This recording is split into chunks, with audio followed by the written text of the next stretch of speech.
आवाज येतोय ना ज्ञानी माझा? फार सुंदर. तुझं बुलेश्वर मंदिराचं प्रेझेंटेशन खूप सुंदर झालं आणि त्याच्यामध्ये आर्किटेक्चर, त्यानंतर तो परिसर, तो खरंच खूप सुंदर आहे. तू जाऊन आलीस ना तिकडे, भेट दिली आहेस त्याला? हो. हो ना. फार मस्त, फार मस्त. मला खूपच आवडलं. आणि असंच नाही, आपल्याकडे खूपच पवित्र मंदिरं आहेत, अनेक अशी छान छान तीर्थक्षेत्र आहेत, तीर्थस्थळं आहेत. सर्वांनी पुण्यामध्ये तर नक्की सर्वांनी जाऊन यावं. आणि आत्ताचा पिरियड पण खूप छान आहे, जस्ट थंडी पडत चालली आता, त्यामुळे बघण्यासारखं आहे ते जाणं. पावसाळ्यात तर अजून सुंदर आहे. कधी गेली होती ज्ञानी? पावसाळ्यात गेली होतीस का बघायला? हो. हा. पावसात. फारच सुंदर आहे तिकडचा सगळा परिसर. Very nice. छान. तर असं मंदिराची, एवढी सुंदर प्राचीन मंदिराची माहिती, आणि त्याच्यानंतर इकडे प्रज्ञाताईचा सुंदर, मी आधीच व्हायला पाहिजे होता पण नेटवर्क प्रॉब्लेम्समुळे दोन भागात झाला. पण आपले वासुदेव बळवंत फडके आद्य क्रांतिकारक असं म्हटलंय त्यांना. तर ते फर्स्ट क्रांतिकारक, तर त्यांचा स्वाध्याय पण खूप सुंदर गेला प्रज्ञाताईंनी. आणि सर्वांनी, सगळ्या मुलांनी हे नाव लक्षात ठेवा, वासुदेव बळवंत फडके. शिवाजी महाराजांपासून सर्वांनी, ज्यांनी ज्यांनी प्रेरणा घेतली, आपण महाराजांचा थोडासा भाग बघणार आहोत. आता खूप वेळ तसा कमी आहे, पण थोडासा आपण बघूया जितकं शक्य आहे तिथे. मल्हारचा हे पण आहे प्रेझेंटेशन, गोंधळ पण आहे त्यानंतर, आणि मग सांगता होईल. पण वासुदेव बळवंत फडके हे नाव इतकं महत्वाचं का आहे? प्रज्ञाताईंनी सांगितलं खरं तर, की 1857 साली जो स्वातंत्र्य समर म्हणजे जे झालं होतं, उठाव झाला होता, आपल्यावरती ब्रिटिशांचं राज्य कित्येक वर्ष होतं.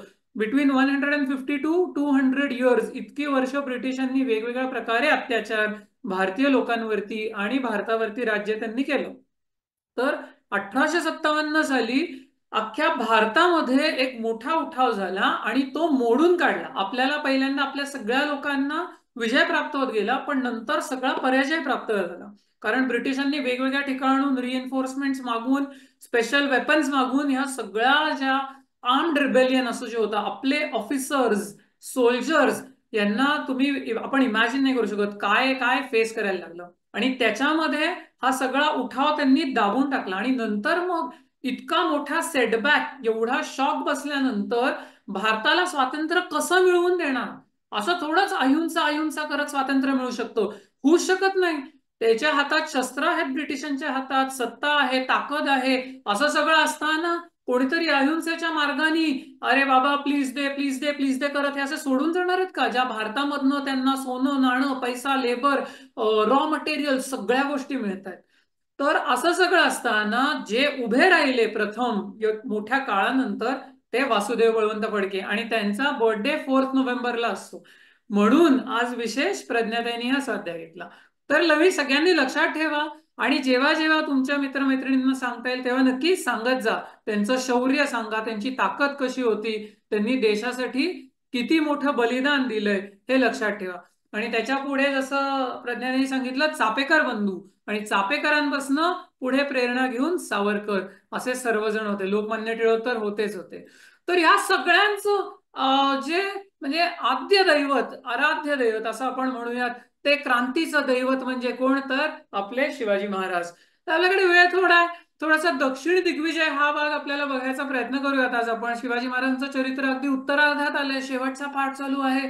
आणि त्या उत्तरार्धामध्ये म्हणजे त्यांच्या त्या महाराजांनी जे स्वराज्य स्थापन केलं, त्याच्यामधला एक मोठा कालखंड, मोठा म्हणजे काय, पराक्रमाचा कालखंड असं पण म्हणूयात. म्हणजे विक्टोरियस पिरियड असा जो होता, तो हा दक्षिण दिग्विजयाचा होता. दक्षिण म्हणजे साऊथ, दिग्विजय म्हणजे विक्ट्री, चांगल्याच पद्धतीने मिळवलेली विक्ट्री, मोठी विक्ट्री. असं विक्ट्री इन द साऊथ अशी जी मिळवली होती महाराजांनी, तो थोडासा भाग आहे. आपण मागच्या वेळेला बघितला थोडासा भाग, पण थोडं समजलं पाहिजे आपल्याला की दक्षिण भारत म्हणजे कुठला प्रांत, कुठे काय आलं. बघूयात आज किती कव्हर करता येते. जर थोडासा वेळ लागला तर 2 पार्ट्स मध्ये आपण हा स्वाध्याय घेऊयात.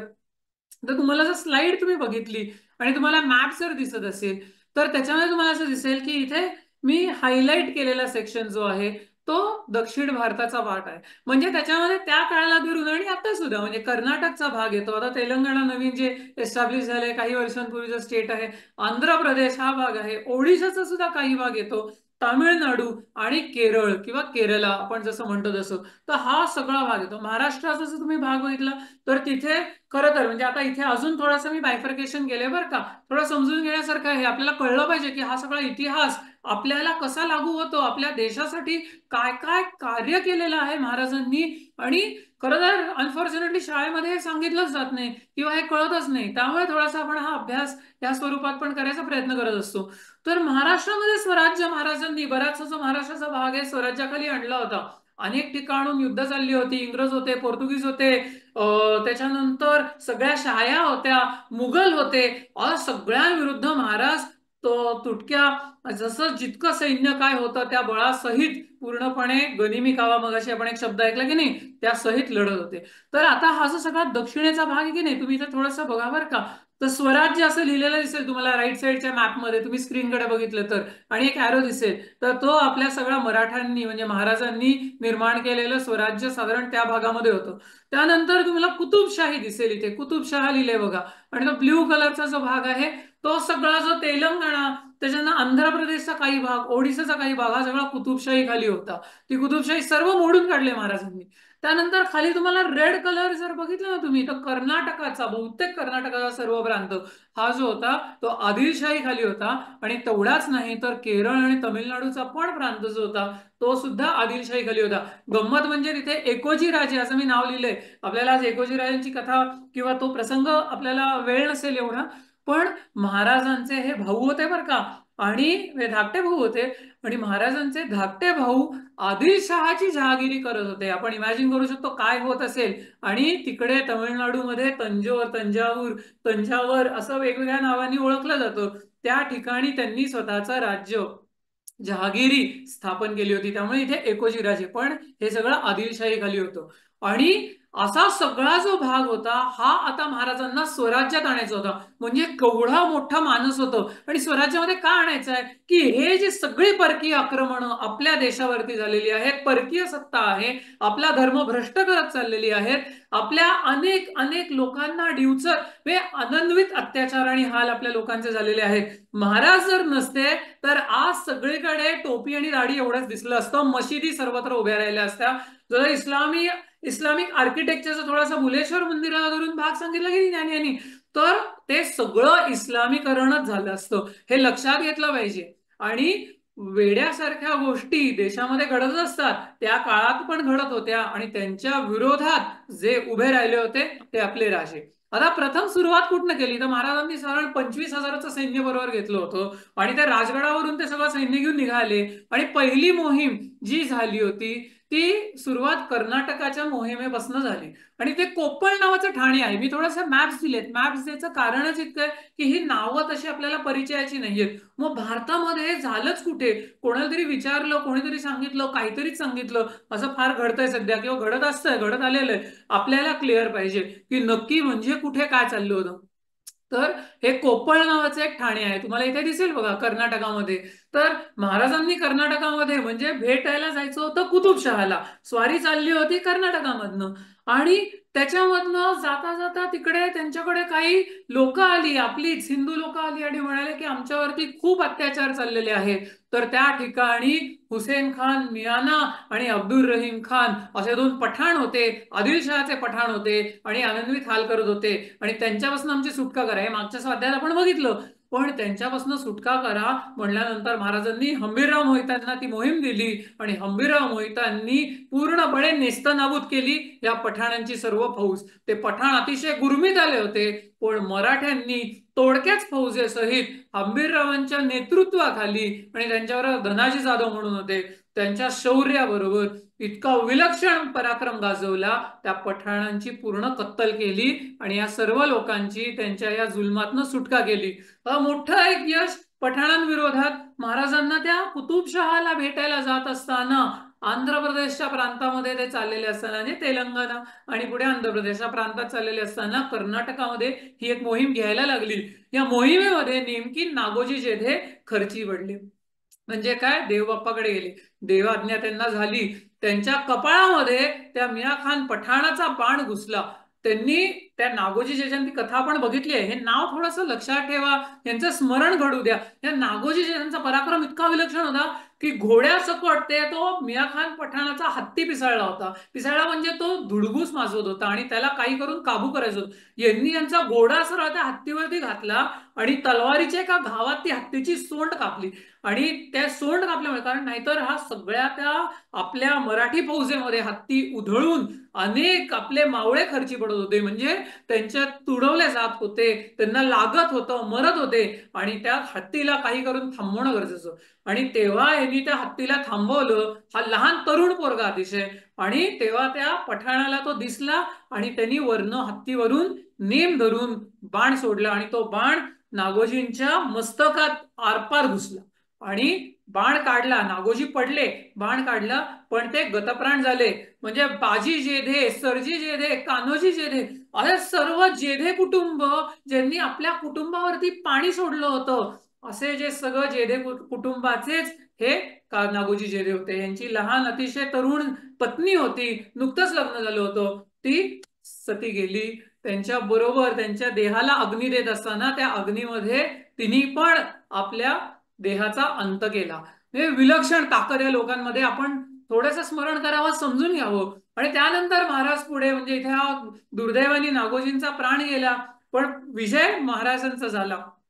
खूप मोठी लूट पण हाती लागली आणि ते सर्व घेऊन पुढे कुतुबशहाला भेटायला गेले. कुतुबशाह घाबरला होता बरं का, पण कुतुबशाह आता आंध्र प्रदेशमध्ये होता.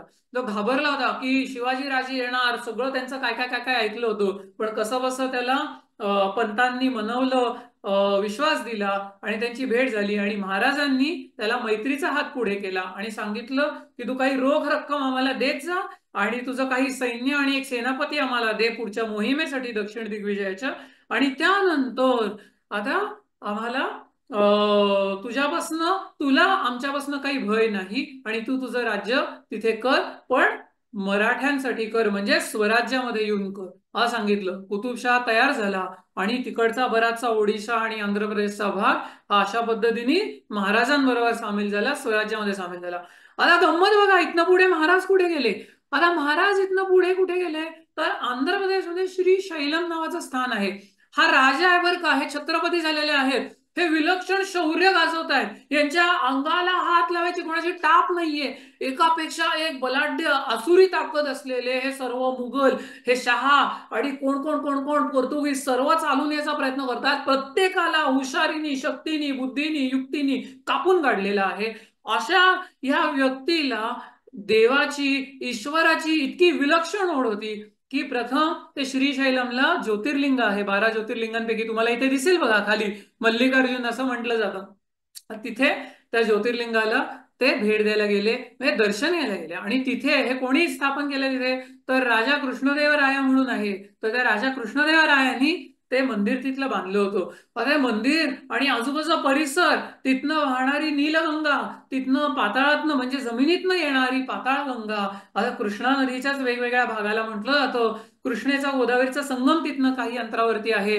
आणि तो सगळा परिसर बघून महाराजांचं मन हे ईश्वराशी म्हणजे शिवस्वरूप होऊन गेले ते. आणि त्यांना असं वाटायला लागलं की त्या ठिकाणी आता काय करू, तर त्या ठिकाणी शिवलिंगाची पूजा करायची, अभिषेक करूया आणि सर्वस्व अर्पण करून टाकूयात. आणि सर्वस्व म्हणजे काय, जवळजवळ भावसमाधी अवस्था जणू काही त्यांना प्राप्त झाली. मन त्यांचं त्या शिव म्हणजे शंकर बाप्पा बरोबर एकरूप होऊन गेलं. आणि त्यांना असं वाटायला लागलं की आता नुसता अभिषेक करून चालणार नाही, म्हणजे दुधाचा अभिषेक नाही किंवा पांढरा फुल नुसतं वाहतोय एवढं चालणार नाही, तर क्षीर कमल व्हायला पाहिजे शिवपिंडीवरती, म्हणजे स्वतःचं मस्तक धडा वेगळं करून तेच आता मी अर्पण करतो आणि सर्वस्व तुला अर्पण करतो, असं फार मोठा भाव त्यांच्या मनामध्ये. हे आपल्याला समजणं पण कठीण आहे, पण आपला राजा कसा होता आणि त्याचं जे ईश्वर प्रेम होतं ते किती विलक्षण होतं हे आपण थोडं समजून घेतलं पाहिजे.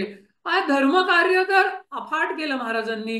ह्या सगळ्या दक्षिण दिग्विजयाच्या ठिकाणी पण गेलो तर असाच एक घाट नदी काठी, कृष्णा नदीच्या काठी त्यांनी जो उभा केला तो घाट इथे दिसतो आपल्याला, श्री गंगेश घाट असं त्याला म्हटलं जातं. परित्राणाय साधूनाम, साधूंचं रक्षण करायचं, विनाशाय दुष्कृताम म्हणजे दुष्टांचा नाश करायचा, धर्म संस्थापनार्थाय संभवामी युगे युगे, पुन्हा पुन्हा मी जन्म घेतो कशासाठी? धर्माची पुनर्स्थापना करण्यासाठी. जेव्हा ही धर्माला ग्लानी येते आणि विलक्षण असुरी प्रवृत्ती वाढते तेव्हा ह्यांचा नाशच करायला लागतो. हे लक्षात ठेवलं पाहिजे. ते अहिंसा अहिंसा अहिंसा आणि बाबा इकडे मारलं तर हा घाल पुढे करा वगैरे राष्ट्राच्या पातळीवरती हे सगळं करून चालत नाही. स्वतःच्या बाबतीत सहन करणं ठीक असतं, पण राष्ट्राच्या देशाच्या पातळीवरती स्वराज्याच्या पातळीवरती हे सर्व सहन करत बसता कामा नये. बघा महाराजांनी तिथे सर्व लोकांना उपयोगी पडेल, नदीची पूजा करता येईल, नदीकाठी वेगवेगळे काही विधी करता येतील, सगळी सोय करून दिली. त्या ठिकाणी मोठा घाट त्यांनी निर्माण केला. पुढे तिरुपतीचं दर्शन, बालाजीचं दर्शन घ्यायला गेले आणि त्या ठिकाणी अतिशय मनोभावे दर्शन घेतलं, दानधर्म केलं आणि त्यानंतर पेड बेलाम नावाची एक जागा आहे, त्या ठिकाणी महाराजांची छावणी त्यांनी तिथे टाकली. तुम्हाला मॅप वरती दिसेल बघा, तर हा थोडासा आंध्र प्रदेशचा एरिया आहे आणि त्याच्यामध्ये हा जो रेड भाग आहे, म्हणजे इथे जर माऊस तुम्ही बघितला स्क्रीनकडे तर इंडियाच्या मॅप मधला काही भाग आलाय, तिथे खाली एक छोटा इंडियाचा मॅप दिसतोय, त्याच्यामध्ये जो रेड पार्ट आहे तो आंध्र आणि त्याच्यानंतर त्या ठिकाणी असलेला छोटा जो रेड पार्ट आहे तिथे महाराजांची ही छावणी पडली होती आणि त्या ठिकाणी पडलेल्या छावणींत त्यांनी पुढे कूच केलं. आणि कूच केलं म्हणजे आता फौज घेऊन गेले. ती फौज कुठे सोडली? ती जिंजीच्या किल्ल्यावरती सोडली, कारण दक्षिणेमध्ये असलेले सर्व किल्ले काबीज करत जायचे असा त्यांचा प्लॅन होता. तर जिंजीचा जो किल्ला आहे तुम्ही जर बघितलं तर तुम्हाला इथे दिसेल बघा की कोस्टल एरियाला लागून थोडासा आतमध्ये, म्हणजे अगदी कोस्टल एरियामध्ये नाहीये पण तामिळनाडूच्या प्रांतामध्ये जिंजी फोर्ट असं दिलेलं आहे.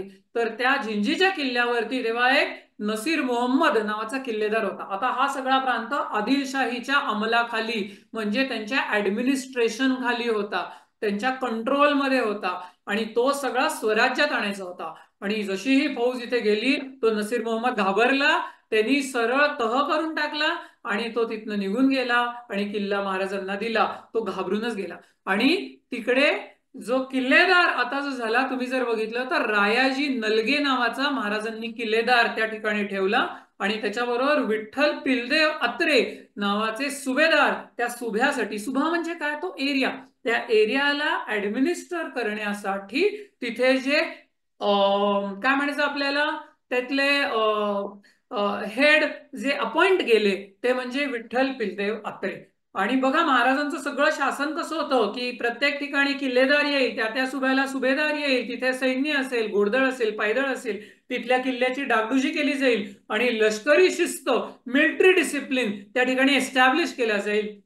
ऑल द टाइम अलर्ट राहिलं पाहिजे, स्वराज्याचं रक्षण केलं पाहिजे. तुमच्यामध्ये असलेल्या शेवटच्या रक्ताच्या थेंबानी करायला लागलं तरी चालेल. महाराजांची शिस्त होती, त्याच्यामध्ये कुठेही बेशिस्त कारभार, काही करप्शन चालणार नाही, नाहीतर प्रचंड शिक्षा केली जाईल. आणि अशा पद्धतीने तामिळनाडूच्या पार्टमध्ये आता स्वराज्य वाढायला सुरुवात झाली. तिकडनं मग तिरुवण्णामलाईला गेले बरं का. आणि या तिरुवण्णामलाईला आता तुम्ही लक्षात घ्या की इथे फार विशेष भाग काय आहे, कारण साऊथ मध्ये महाराजांचं कार्य खूप मोठं आहे पण फारसं आपल्याला माहिती नाहीये आणि सांगितलं पण जात नाही. तर त्या ठिकाणी एक जागा आहे, त्या जागेपाशी तिथे काही मंदिरं जी होती ती मंदिरं पाडली होती या सगळ्या इस्लामी लोकांनी आणि त्या ठिकाणी मशिदी बांधल्या होत्या. तर महाराजांनी आपल्या सैन्याला आज्ञा दिली की या मशिदी पाडा, कारण मंदिरं पाडून मशीद बांधली होती, तर हे अजिबात ऍक्सेप्टेबलच नाही आहे. आपल्या धर्माचं रक्षण करण्यासाठीच म्हणजे महाराजांचा जन्म होता आणि तिथे त्यांनी त्या मशिदी पाडून मंदिरांची पुनर्स्थापना केली, जीर्णोद्धार केला, तिथे गोपूर बांधले आणि हजारो गायी आणून शिवलिंगाची प्राणप्रतिष्ठापना केली, तिची पूजा अर्चा झाली आणि समोर असलेल्या टेकडीवरती मोठा दीपोत्सव साजरा करण्याची प्रथा आणि आज्ञा महाराजांनी दिली. अशा पद्धतीने तिरुवण्णामलाईमध्ये सुद्धा महाराजांनी खूप काम केलं. तर तामिळनाडूचा जर मॅप मध्ये तुम्ही बघितला तर जो डार्क ब्लॅक किंवा ब्ल्यू असा जो आहे तो तामिळनाडू आहे आणि त्याच्यामध्ये असलेला जो येलो कलर आहे तो तिरुवण्णामलाई या भागात आता मराठी फौजा होत्या. तिकडनं मग वेल्लोर नावाची एक जागा आहे, वरती गेले आता आणि वेल्लोरच्या ठिकाणी एक मोठा किल्ला आहे आणि तो आदिलशाही खालीच होता आणि ह्याचा किल्लेदार अतिशय चिवट म्हणजे एक सिद्धी होता. तो सिद्धी जोहर कसा होता तसा सिद्धींच्या त्या कुळातला आलेला एक हबशी सिद्धी, हबशी म्हणजे African American, African American African, आणि त्याचं नाव होतं अब्दुल्ला खान. आणि हा अब्दुल्ला खान इतका चिवट होता, पण वेल्लोरचा किल्ला घेणं आपल्या स्वराज्यामध्ये अतिशय गरजेचं होतं. त्यामुळे तिकडे त्यांनी आपलं सैन्य वळवलं आणि वेल्लोरच्या किल्ल्याला आता वेढा घालणार होते. तर तो नसीर मोहम्मद होता की नाही, ज्यांनी त्या जिंजीचा किल्ला देऊन टाकला महाराजांना. त्यांनी याला निरोप पाठवला की अब्दुल्ला खान तुम भी दे दो, वो शिवाजी आ रहा है, तुम दे दो, तुम्हारा किला दे दो उसके, त्याच्या नादी नको लागू. आणि असं झाल्यानंतर असा गोंधळ झाला. तो अब्दुल्ला खान जो होता तो म्हणाला की असं मी काय भ्याडपणा करणार नाही, आणि तो किल्ला लढवत राहिला. तर पुढे आपण बघूयात वेल्लोरचं युद्ध कसं झालं. पण मग महाराजांनी काय केलं की वेल्लोरचा गड घ्यायचा आहे, तर वेल्लोरच्या गडासमोर जो डोंगर होता, तर 2 डोंगरांवरती साजरा आणि गोजरा नावाचे 2 गड तयार करायला सुरुवात केली आणि ते किल्ले बांधले, त्यावर तोफा चढवल्या आणि त्या तोफांवरनं म्हणजे त्या गडांवरनं त्या तोफांचा मारा वेल्लोरच्या किल्ल्यावरती. वेल्लोरचा किल्ला भुईकोट, हे गडकोट. भुईकोट म्हणजे जमिनीवरचा किल्ला, गडकोट म्हणजे डोंगरावरचे किल्ले. तर गडकोटांवरती भुईकोटावरती हल्ला सुरू केला. पण तो सिद्धी जो होता अब्दुल्ला खान प्रचंड चिवट होता. लढाई चालू झाली, महाराजांना लक्षात आलं की इथे आपला खूप वेळ जाणार आहे. तर महाराजांनी काय केलं, नरहरी रुद्र नावाच्या आपल्या एका ह्याला सरदाराला 2000 पायदळ, 2000 घोडदळ आणि 5000 पायदळ देऊन वेढा चालू ठेवायला सांगितलं, युद्ध चालू ठेवायला सांगितलं. आणि महाराज तिकडनं पुढच्या मार्गावरती गेले. आणि मग तिरुवाडी नावाची एक जागा होती, त्या ठिकाणी आदिलशहाचा एक जबरदस्त शेरखान लोढी नावाचा एक सरदार होता. तर तिथे ते चालून गेले. आता ह्या शेरखान लोढीला असं वाटलं होतं की त्याला बातमी मिळाली मराठी फौज येते, तर त्यांनी भली मोठी फौज घेतली आणि त्यांनी असं ठरवलं की जाऊन आपणच हल्ला चढवायचा. आणि खूप मोठी फौज घेऊन तो आला. आता दोन्ही फौजा समोरासमोर जवळजवळ समोरासमोर आल्या. पण मराठी फौजांनी काय केलं, मराठी फौजांनी शांतपणे तिथेच थांबले. काही त्यांनी पुढची काही स्टेपच घेतली नाही. तर हा गडबडला, त्याला वाटलं अरे आपली चूक झाली का काय, म्हणजे यांचा इतका जबरदस्त यांची ताकद आहे, यांचा आत्मविश्वास इतका जबरदस्त आहे, त्याच्या मनामध्ये काय काय काय काय यायला लागलं. आणि त्याच्या मनामध्ये भीती पण निर्माण झाली आणि त्यांनी फौजेला माघार घ्यायला सांगितलं. आणि एवढी मोठी 10-15, 10-12 हजार फौज जे काय तो घेऊन आला होता, ती माघार घेणं म्हणजे आपण इमॅजिन करू शकतो की एवढ्या सगळ्या हत्ती, घोडे, उंट, पायदळ, अजून काय काय तोफा, असं सगळं तो लवाजमा फिरणार म्हणजे कसं त्याला कोवडी जागा लागणार. आणि जशी ती फौज उलटी फिरायला लागली, मराठ्यांनी संधी साधली, महाराजांनी अटॅक करायच्या आज्ञा दिल्या, ऑर्डर्स दिल्या आणि जबरदस्त लचकेतोड आणि कत्तल या फौजेची करून तो शेरखानाला तिथनं पळवून लावलं. आणि आपल्या मराठ्यांना, महाराजांना 5000 घोडे, 12 हत्ती आणि इतर अमाप लूट प्राप्त झाली.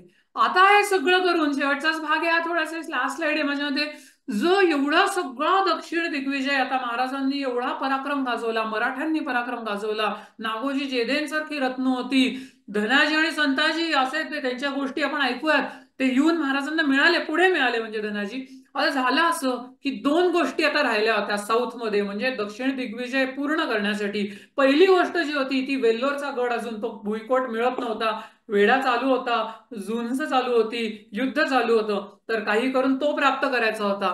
आणि दुसरा जो भाग होता तो तुम्हाला मॅप मध्ये दिसेल, आणि हा पार्ट पण आपण पुढच्या वेळेस घेऊयात. आपल्याला समजलं पाहिजे इतिहासापासून आपल्याला काय शिकता आलं पाहिजे. तर चेन्नई, मदुराई हा जो सगळा भाग आहे तामिळनाडू मधला, तर त्या ठिकाणी तंजोर या ठिकाणी एकोजी राजे, मी पहिल्यांदा म्हटलं तसं, ते तिकडे त्यांचं राज्य होतं, आदिलशहाची जहागिरी होती. हे एकोजी राजे महाराजांचे लहान भाऊ, पण कोणाकडनं काम करत होते, आदिलशहाकडनं. आता ह्या धाकट्या भावाला कसं समजवायचं की अरे स्वराज्यात ये, आणि या सगळ्या मुघलांना, या सगळ्या जे आतंकवादी जिहादी प्रवृत्ती घेऊन अत्याचार करायला घुसलेले आहेत, त्यांना मोडून काढ आणि त्यांना पळवून लाव आणि सुराज्य स्थापन कर. पण त्यांच्या काही केल्या डोक्यामध्ये शिरत नव्हतं. मग हे एकोजी राजे ऐकणार महाराजांचं का नाही, का काय करणार, आणि पुढे काय दक्षिण दिग्विजयाचं होणार, हा भाग जो आहे तो आपण पुढच्या वेळेस बघूयात. पण असा दक्षिण दिग्विजयाचा मोठा भाग होता. आणि पुढे एकोजी राजांची आणि महाराजांना स्वतःच्याच नातेवाईकांशी किती वेळा लढायला लागलं, थोडे ते प्रसंग आपण बघूयात. म्हणजे हिंदूंमध्ये एकतेची किती गरज आहे, आणि महाराज कधीपासून ते सांगत आलेले आहेत, प्रयत्न करत आलेले आहेत, हे इतिहासाकडनं थोडंसं आपल्याला शिकलं पाहिजे. तुम्हाला आवडली असेल असं मला वाटतं. इथे आपण स्वाध्यायाची सांगता करूयात. हर हर महादेव.